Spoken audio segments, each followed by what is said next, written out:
जैसा कि आप थंबनेल में देख चुके होंगे, आज हम इस वीडियो में बात करेंगे बेरोजगारी के बारे में।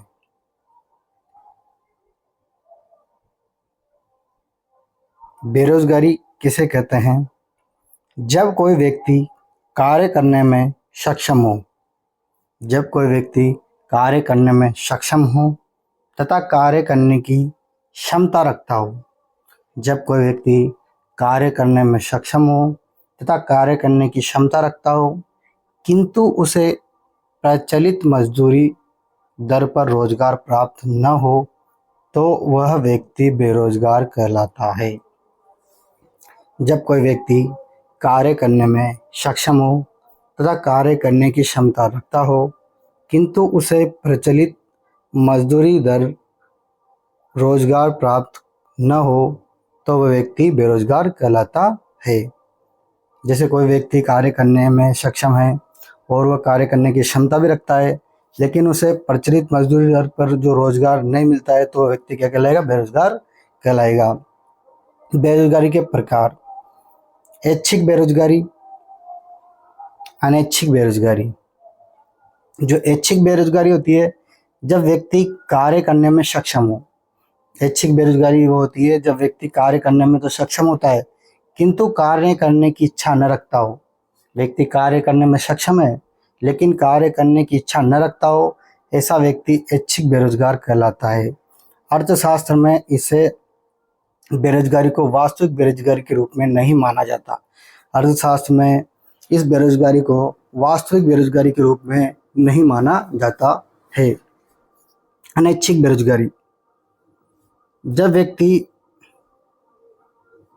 व्यक्ति कार्य करने में सक्षम हो, जब व्यक्ति क्या हो? कार्य करने में सक्षम हो तथा कार्य करने की इच्छा रखता हो। जब व्यक्ति क्या हो? कार्य करने में सक्षम हो तथा कार्य करने की क्या रखता हो? इच्छा रखता हो, उसे रोजगार प्राप्त नहीं होता, अर्थात वह अपनी इच्छा के अनुसार बेरोजगार है। इसे ही हम अनैच्छिक बेरोजगारी कहते हैं। इसे हम क्या कहते हैं? अनैच्छिक बेरोजगारी। अर्थशास्त्र में इसे वास्तविक बेरोजगारी के रूप में समझा जाता है। अनैच्छिक बेरोजगारी के उपवर्ग, अनैच्छिक जो बेरोजगारी है उसके उपवर्ग या प्रकार: सबसे पहले खुली बेरोजगारी। जब किसी क्षेत्र में बड़ी संख्या में लोग बेरोजगार होते हैं। खुली बेरोजगारी में जब किसी क्षेत्र में बड़ी संख्या में लोग बेरोजगार होते हैं तो उसे खुली बेरोजगारी कहा जाता है। दूसरी है चक्रीय बेरोजगारी। अर्थव्यवस्था में मंदी के कारण, जो अर्थव्यवस्था है उसमें मंदी के कारण आने वाली जो बेरोजगारी है, जो आर्थिक चक्रों में उतार चढ़ाव के कारण आती है, यह अस्थायी एवं अल्पकालिक घटना है। जो चक्रीय बेरोजगारी है, जो किसी मंदी के कारण घटित होती है, जो किसी मंदी में उतार चढ़ाव के कारण होता है, यह जो बेरोजगारी है अस्थायी होती है, कुछ समय के लिए होती है, अल्पकालिक घटना है। यह जो चक्रीय बेरोजगारी है, यह विकसित देशों में पाई जाने वाली सामान्य घटना है। घर्षणात्मक बेरोजगारी: जब कोई व्यक्ति एक रोजगार को छोड़ता है तथा दूसरे को पकड़ता है। जब कोई व्यक्ति एक रोजगार को छोड़ता है और दूसरों को पकड़ता है, तो बीच में वह थोड़े समय के लिए बेरोजगार होता है। जब कोई व्यक्ति एक रोजगार को छोड़ता है तथा दूसरे रोजगार को पकड़ता है, तो बीच में एक रोजगार को छोड़कर दूसरे रोजगार को पकड़ने में के बीच में जो समय बचता है, उस समय में वह व्यक्ति बेरोजगार कहलाता है, जिसे हम घर्षणात्मक बेरोजगारी कहते हैं। यह औद्योगिक क्षेत्र में पाई जाने वाली स्थिति है, जैसे हम नए एवं अच्छे रोजगार की तलाश में नियोक्ता द्वारा निकालने की स्थिति में। इसे घर्षणात्मक बेरोजगारी कहते हैं। अगली है मौसमी बेरोजगारी। मौसम में परिवर्तन के कारण आई बेरोजगारी मौसमी बेरोजगारी कहलाती है। जैसे कृषि क्षेत्र में जो मौसमी बेरोजगारी कृषि क्षेत्र में पाई जाती है, मौसम में परिवर्तन के कारण आने वाली बेरोजगारी को मौसमी बेरोजगारी कहते हैं। प्रच्छन्न छिपी हुई बेरोजगारी। प्रच्छन्न या छिपी हुई बेरोजगारी: जब आवश्यकता से अधिक लोग किसी कार्य को करते हैं, जब आवश्यकता से अधिक लोग कार्य को करते हैं तो ऐसी स्थिति में कुछ लोगों की सीमांत उत्पादकता है, किसी व्यक्ति द्वारा उत्पादन में किया गया योगदान शून्य हो जाता है, जिसे हम प्रच्छन्न या छिपी बेरोजगारी कहते हैं। जिसे हम क्या कहते हैं? प्रच्छन्न या छिपी बेरोजगारी कहते हैं। इस स्थिति में व्यक्ति को उत्पादन पर विपरीत प्रभाव डाले बिना कार्य से हटाया जा सकता है। व्यक्ति प्रच्छन्न बेरोजगार माना जाएगा। यह एक विकासशील एवं अर्थव्यवस्था के विकसित क्षेत्र में सामान्य घटना है। संरचनात्मक बेरोजगारी। बेरोजगारी का यह प्रकार देश की आर्थिक संरचना से संबंधित है। जो संरचनात्मक बेरोजगारी का यह प्रकार देश की आर्थिक संरचना से संबंधित है। जैसे जैसे तेजी से बढ़ती जनसंख्या, निवेश की धीमी दर, यह बेरोजगारी दीर्घकालीन होती है। जो बेरोजगारी होती है वो दीर्घकालीन होती है और यह बेरोजगारी है चिरकालिक बेरोजगारी है। प्रौद्योगिकी बेरोजगारी। नए प्रौद्योगिकी के आरंभ, उत्पादन की पद्धति में उन्नत मशीन, श्रम व बचत उपकरण इत्यादि के कारण कुछ कामगारों या मशीनों द्वारा ले लिया जाता है, जिसे प्रौद्योगिकी बेरोजगारी उत्पन्न होती है। नए प्रौद्योगिकी के आरंभ, उत्पादन की पद्धति में उन्नत मशीन, श्रम, बचत उपकरण इत्यादि के कारण कुछ कामगारों या मशीनों द्वारा ले लिया जाता है, जिसे प्रौद्योगिकी बेरोजगारी उत्पन्न होती है। आकस्मिक बेरोजगारी। निर्माण, खान-पान, कृषि जैसे क्षेत्रों में जहाँ श्रमिकों को दैनिक आधार पर रोजगार मिलता हो, वहाँ पर कच्चे माल की कमी, मांग में गिरावट, स्वामित्व में परिवर्तन आदि कारणों से आकस्मिक बेरोजगारी होती है। जिसे आकस्मिक बेरोजगारी है उसमें निर्माण, खान-पान, कृषि जैसे क्षेत्रों में श्रमिकों को दैनिक आधार पर रोजगार मिलता है, वहाँ पर कच्चे माल की कमी, मांग में गिरावट, स्वामित्व के परिवर्तन आदि कारणों से आकस्मिक बेरोजगारी होती है। अल्प बेरोजगारी। जब कोई व्यक्ति अपनी शिक्षा या कौशल स्तर से नीचे कार्य करता है, तो इसे अल्प बेरोजगार कहा जाता है। जब कोई व्यक्ति जो अपनी एजुकेशन है या अपनी स्किल है उसके नीचे से कार्य करता है तो उसे अल्प बेरोजगार कहा जाता है। जैसे कोई ग्रेजुएशन व्यक्ति है जो किसी क्षेत्र में डिप्लोमा या कोर्स स्किल कर रखी है, फिर भी वो खेती करता है या उसके नीचे अपनी स्किल के नीचे कार्य करता है, तो अपनी शिक्षा के नीचे कार्य करता है, तो उसे अल्प बेरोजगार कहा जाता है। बेरोजगारी की अवधारणा। श्रम आपूर्ति। श्रम की आपूर्ति को मानव दिनों में प्रस्तुत करता है। जो श्रम की आपूर्ति है वह मानव दिनों में प्रस्तुत करता है। कामगार विभिन्न पारिश्रमिक दरों पर श्रम देने के लिए इच्छुक होते हैं।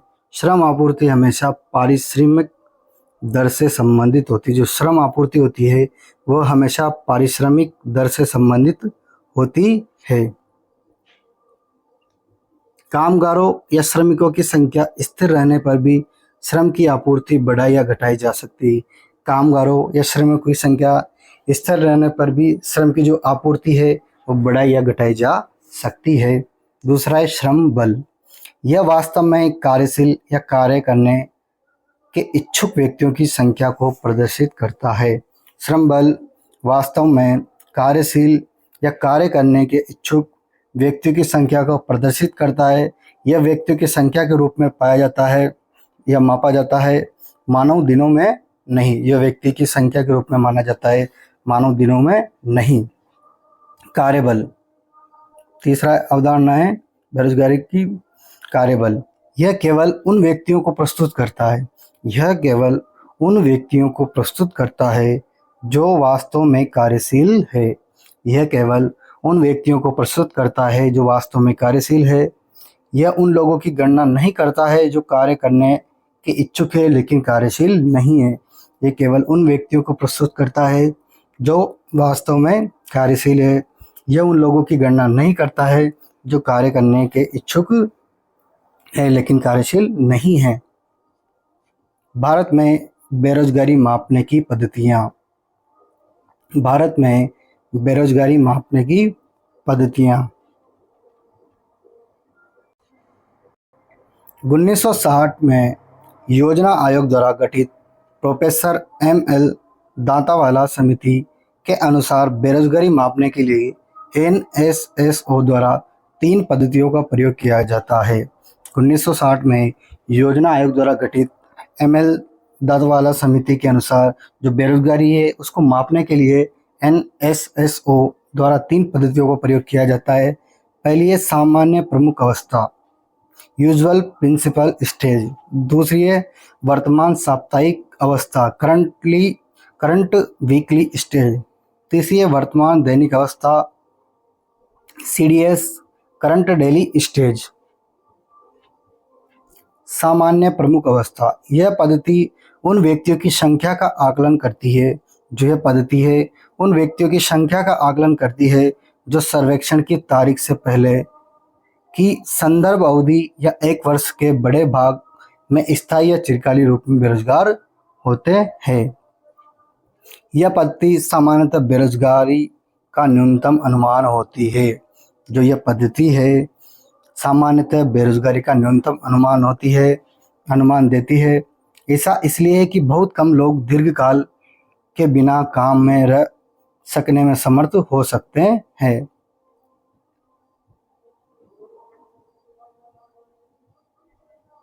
वर्तमान साप्ताहिक अवस्था, यह सर्वेक्षण की तिथि से पहले के सप्ताह के संदर्भ अवधि के रूप में लेता है। इस आकलन के अनुसार एक व्यक्ति रोजगार युक्त माना जाएगा यदि वह उस सप्ताह के दौरान एक दिन के लिए कम से कम 1 घंटे रोजगार मुक्त हो। इस सर्वेक्षण के अनुसार सर्वेक्षण की तिथि से पहले के सप्ताह को संदर्भ अवधि के रूप में लेता है।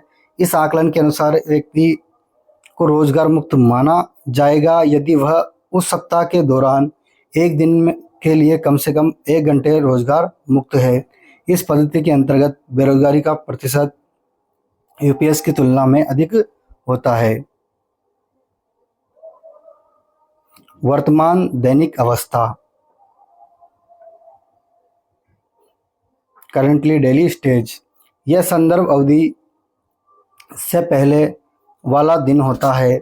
व्यक्ति रोजगार मुक्त माना जाएगा। यह संदर्भ जो अवधि है से पहले वाला दिन होता है, इसमें रोजगार मुक्त माना जाएगा यदि 3 घंटे कम से कम 4 घंटे कार्य किया हो, लेकिन 1 घंटे से कम तथा 4 घंटे से कम कार्य है तो उसे आधे दिन का रोजगार माना जाएगा। यदि व्यक्ति के पास 1 घंटे का लाभकारी कार्य नहीं है तो उसे बेरोजगारी माना जाएगा। उपयुक्त तीनों पद्धतियों में सीडीएस पद्धति, करंट डेली स्टेज पद्धति में बेरोजगारी का व्यापक मापन होता है।